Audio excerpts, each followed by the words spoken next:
Hey guys, welcome back. I'm Dustin Carruthers, the real estate baker, and today I'm showing you how to make this pumpkin banana bread. So in this bowl, I'm mixing all-purpose flour, light brown sugar, cinnamon, and then I'm going to melt salted butter is what I used. So like I said, here's the salted butter. I melted, I poured in. You're going to give this a mix, get it all incorporated. It's going to become like this kind of a thicker texture mix, but as you're making the rest of it, this butter will cool and it will crumble so you can use it for your topping.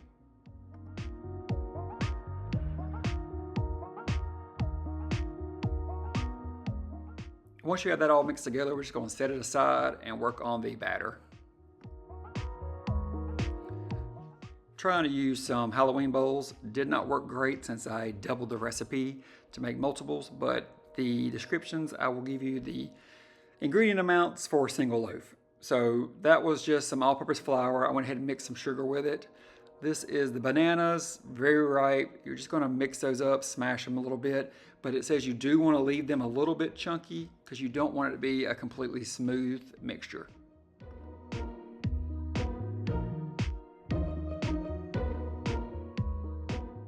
And then here I've mixed the dark brown sugar to the bananas, which I ran out, so I actually mixed a little bit of light in there, and I don't think it really made that much of a difference. It tastes great, looks great, do what you want to do. Here is the butter. It actually tells you to melt this on the stove top, so that's what I did, and then you let it cool for a few minutes before you incorporate it into your mixture.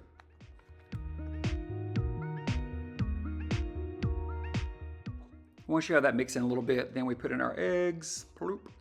And I did a couple of those because, like I said, I doubled the recipe. So usually 2, I have 4.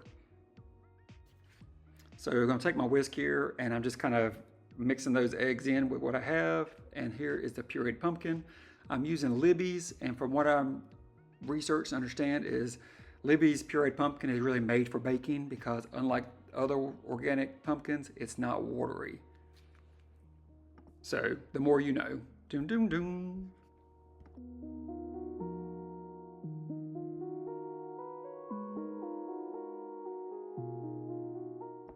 All right, so here we're putting half of the flour mixture in and going to kind of incorporate that together.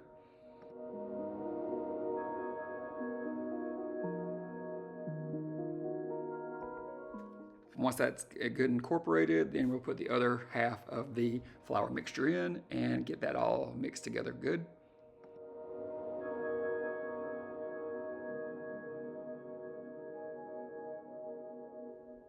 All right, and then for that good stuff, here is the vanilla.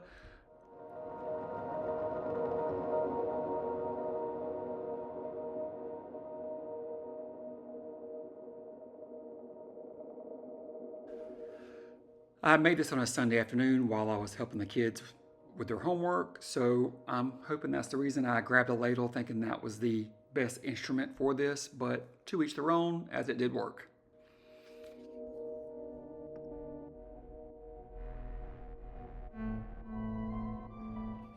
I did line 2 bread loaf pans with parchment paper, arguably more than I needed, but it worked, and I just divided the batter in between the 2 of those and then gave them a little tap tap on the counter to get them leveled.